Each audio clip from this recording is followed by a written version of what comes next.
15년의 시간이 흘렀지만 그녀는 아직도 그날 자신이 본 것을 잊지 못한다고 합니다. 2004년 5월 22일 토요일, 주말이었지만 그녀는 몹시 바빴습니다. 서울 종로 일대에 가스 점검을 담당하고 있던 터라 방문할 집이 많았기 때문이었습니다. 아침 일찍부터 이 집 저 집을 다니며 가스 점검을 하던 그녀는 오전 11시 40분경 종로구 원남동에 위치한 한 건물 5층으로 향했습니다. 그런데 어찌된 일인지 이 집의 현관문은 살짝 열려 있었습니다. 그리고 문틈 사이로 놀라운 광경이 눈에 들어왔습니다. 누군가 현관 신발장에 기대앉아 피를 흘린 채 쓰러져 있던 것입니다.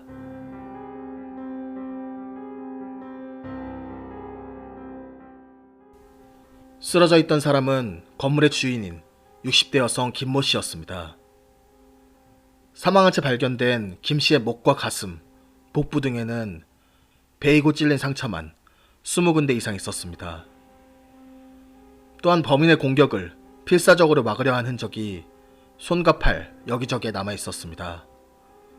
격렬한 방어흔. 그녀는 사망에 이르기 전까지 범인과 사투를 벌였을 것으로 추정됩니다. 현관 다음으로 범행의 흔적이 나타난 곳은 거실이었습니다. 거실에 남겨진 범인의 족적흔은 안방으로 이어졌습니다. 안방은 금품을 찾으려고 했는지 마구 어지럽혀 있었습니다. 안방과 연결된 드레스룸 또한 마찬가지였습니다. 확인 결과 현장에서 사라진 것은 건물주 김 씨의 손가방과 휴대전화, 고가의 시계, 현금 등이었습니다. 현장 조사 결과 남겨진 범인의 흔적은 11개의 족흔적이 유일했습니다. 집안 곳곳에서 50여 개의 지문을 채취했지만 김 씨와 그녀의 가족 것이 대부분이었고 나머지는 범인과 관련 없는 자들의 것이었습니다. 범인의 혈흔이나 머리카락 등 다른 흔적은 하나도 남아있지 않은 상황.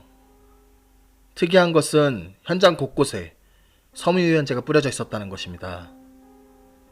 전문가는 섬유유연제 속 계명활성제 성분을 이용해 범행 흔적을 지우려 했던 것으로 추정했습니다. 김 씨를 무참히 살해하고 거의 흔적을 남기지 않은 채 사라진 범인. 그날 김 씨를 찾아온 불청객은 과연 누구였을까요? 동네 주민들의 증언에 따르면 김 씨는 하루도 거르지 않고 아침마다 운동을 해왔다고 합니다. 사건이 발생한 그날도 평소처럼 사이클 모임에 참석해 함께 운동을 했습니다. 운동을 마치고 돌아온 집에는 출근 준비를 하는 아들이 있었습니다. 토요일임에도 출근을 해야 했던 아들은 오전 9시경 집을 나섰습니다. 집에 홀로 남은 그녀는 같은 동네에 사는 친구에게 전화를 걸었습니다. 경기도에 있는 자신의 별장 수리가 끝났으니 같이 놀러 가자고 친구에게 제안했지만 친구는 마침 집에 손자가 와 있다며 김 씨의 제안을 거절했습니다. 이후 김 씨는 동서에게 전화를 걸었고 같은 제안을 했지만 동서 역시 그날 일이 있어 못 간다며 미안하다는 말을 전했습니다. 이때 시각이 오전 9시 18분. 이것이 그날 마지막 통화였습니다. 그로부터 약 1시간 후인 오전 10시 21분 마포구 공덕역 부근 기지국에서 휴대전화 마지막 위치가 잡혔습니다. 김 씨가 외출한 정황이 없는 것을 보면 범인이 휴대전화를 들고 도주하다 버린 것으로 보입니다. 김 씨의 집에서 휴대전화 신호가 마지막으로 잡힌 곳까지 차로 약 10분 거리인 점을 감안하면 범행 시각은 김 씨의 마지막 통화가 끝난 오전 9시 18분에서 오전 10시 10분 사이로 추정이 가능합니다. 그렇다면 범행의 목적은 무엇일까요? 경찰은 먼저 금품을 노린 강도살인을 의심했습니다. 김 씨가 서울 종로와 경기도에 여러 채의 건물을 소유하고 있는 재력가로 동네에서 유명했기 때문이었습니다. 금품을 훔치기 위해 김 씨 혼자 있는 틈을 타 집에 들어온 강도가 그녀와 신랑이 하는 과정에서 살인을 저질렀을 것으로 추정한 것입니다. 하지만 이 사건을 단순히 강도 사건으로 보기에는 김 씨의 몸에 지니고 있던 다이아 반지와 목걸이 등 귀금속이 그대로 있었고, 안방 등 집을 뒤졌음에도 대부분의 금품들이 그대로 있었다는 점도 이상했습니다. 이에 경찰은 범인이 김 씨를 20여 차례 이상 난자했다는 점에 주목, 원한 살인의 가능성에 무게를 두고 수사를 진행했습니다. 수사 결과 김 씨는 사건 3년 전 사별한 남편으로부터 수십억 원대의 재산을 물려받은 것으로 드러났습니다. 그런데 남편이 생전 종로 일대에서 대부업으로 꽤 유명했다고 합니다. 집 앞에 돈을 빌리려는 사람들이 줄을 지어 서 있기도 했을 정도였습니다. 경찰은 대부업을 하는 과정에서 생긴 채무관계로 인한 원한으로 발생한 범행일 가능성을 염두에 두고 남편과 채무관계가 있던 인물들에 대해 조사를 시작했습니다. 그렇게 용의선상에 오른 인물만 수십여 명. 하지만 혐의점이 있는 인물은 아무도 없었습니다. 그리고 김 씨는 남편이 사망한 이후 돈 때문에 시달리기 싫다며 대부업과 관련된 서류는 다 태워버린 뒤 손을 털어 이와 관련해 김 씨에게 원한을 품을 만한 정황도 없었습니다. 이후 경찰은 김 씨와 직접적으로 얽힌 채무관계에 대해 살펴보았습니다. 그러자 사건이 발생한 건물을 짓는 과정에서 공사대금과 관련해 건축업자와 갈등이 있었다는 것이 드러났습니다. 당시 건축업자는 해당 건물에 거주하고 있어서 더욱 강력한 의심을 받았습니다. 하지만 건축업자 역시 아무런 혐의점이 드러나지 않았고 범행과는 관련이 없는 것으로 드러났습니다. 이어 경찰은 단순 강도로 위장한 청부살인의 가능성도 살펴보았습니다. 경찰은 범인이 김 씨를 살해한 후 장롱을 뒤지는 등 흔적을 남겨놓은 것이 단순 강도에 의한 범행으로 위장하기 위한 계략일 수 있다고 판단한 것입니다. 경찰은 김 씨의 가족 및 주변 인물들에 대한 탐문 수사를 실시하는 한편 계좌 내역까지 확인하고 김 씨가 생전 자주 접촉했던 사람들을 상대로 조사했지만 역시 특이점이 있는 사람은 없었습니다. 재산이 많았던 만큼 재산을 둘러싼 가족과 친지들의 갈등은 없었는지 살펴보았지만 범행을 의심할 만한 단서는 어디에서도 발견되지 않았습니다. 그렇게 사건 발생 후 15년이 지난 지금까지 이 사건은 미궁에 빠져 있습니다. 오늘은 크게 세 가지 의문점을 중심으로 이 사건을 들여다보고자 합니다. 첫 번째 의문점은 범인이 어떻게 집 안으로 침입했을까에 대한 점입니다. 다른 외부 침입 흔적이 전혀 없었던 점으로 미루어 보아 범인은 분명 현관으로 침입했습니다. 그런데 김 씨 주변 사람들은 그녀가 평소 경계심과 조심성이 많았다고 합니다. 그래서 현관문에 여러 개의 잠금 장치를 설치하고 이웃들을 집 안으로 들이는 일은 절대 없었다고 합니다. 아는 사람에게도 쉽사리 집 안으로 들어오는 것을 허락하지 않았다는 그녀. 그녀는 택배나 배달이 와도 절대 문을 열어주지 않고 문 앞에 두고 가게 할 정도였다고 합니다. 평소 문 단속도 매우 철저히 했다는 증언을 보면 문을 열어놓았을 가능성도 희박한 상황. 그렇다면 범인은 어떻게 집 안으로 침입했을까요?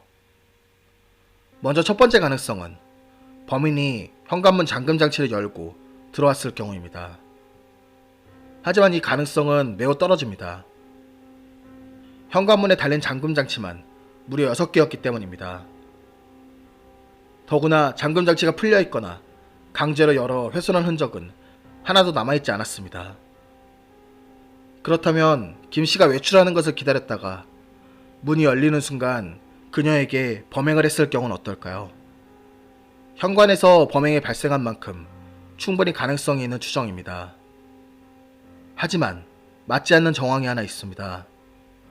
바로 사망한 김 씨가 맨발 상태였다는 것입니다. 만약 그녀가 외출하려고 했다면 신발을 신고 문을 열었을 것입니다. 결국 남는 가능성은 김 씨가 스스로 문을 열어준 경우입니다.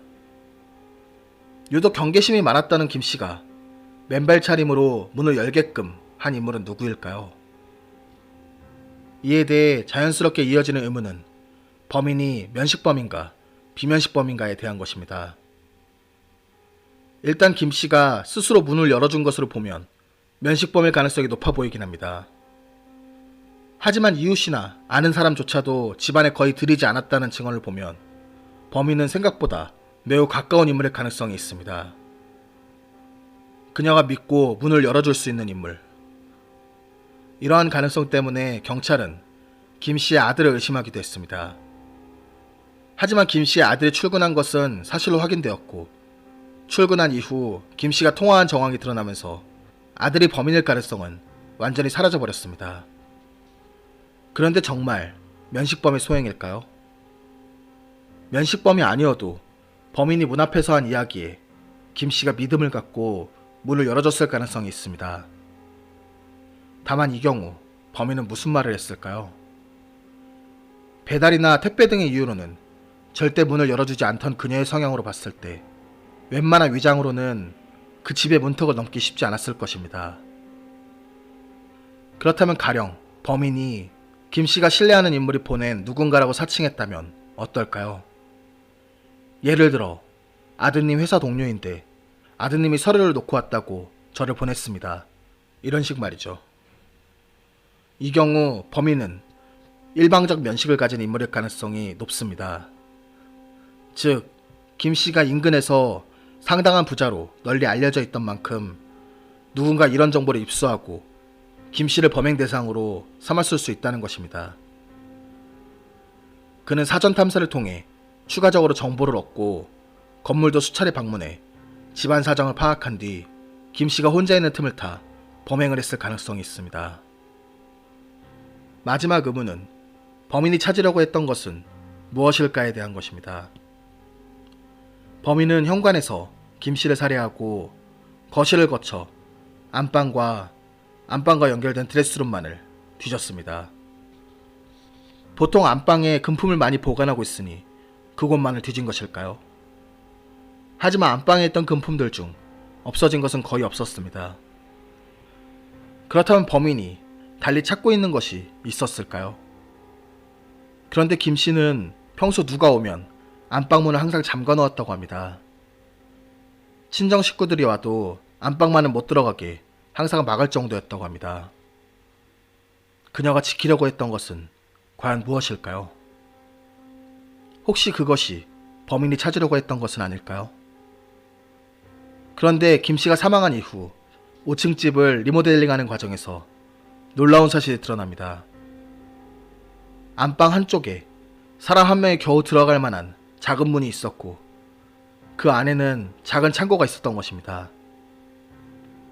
그리고 그 창고에는 엄청난 양의 현금과 금이 보관되어 있었습니다. 이러한 공간이 있었다는 사실은 가족들도 아무도 몰랐습니다. 이 비밀 창고의 존재를 지키기 위해 그렇게 안방 출입을 막고 보안을 철저히 했던 것일까요? 그렇다면 범인은 이 비밀 창고의 존재를 알고 있었을까요? 그래서 안방 이곳저곳을 뒤졌고 끝내 이 비밀 창고를 찾지 못했을 가능성이 존재합니다. 가까운 가족도 몰랐던 비밀 창고의 존재를 알만한 사람은 누구일까요? 하지만 범인이 이 비밀 창고의 존재를 몰랐을 수도 있습니다. 조심성이 강하고 보안을 철저히 지킨 김씨가 가족 중 아무에게도 알려주지 않은 비밀 창고를 다른 누구에게 알려주었을까요? 과연 이 비밀 창고의 존재는 이번 범행과 관련이 있을까요? 어느덧 사건이 발생한 지 15년이 흘렀습니다. 흘러가 버린 시간만큼 어느새 유가족들의 삶의 한 부분이 되어버린 아픔.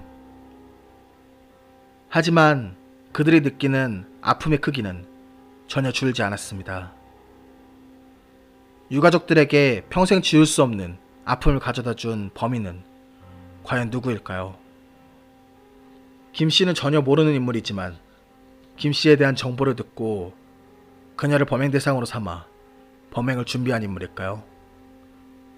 아니면 김씨와 아주 가까운 인물일까요? 다음 시간에는 이 범인의 실체를 둘러싼 소문과 진실, 그리고 그 가능성에 대해 살펴보겠습니다. 이상 참맛이었습니다.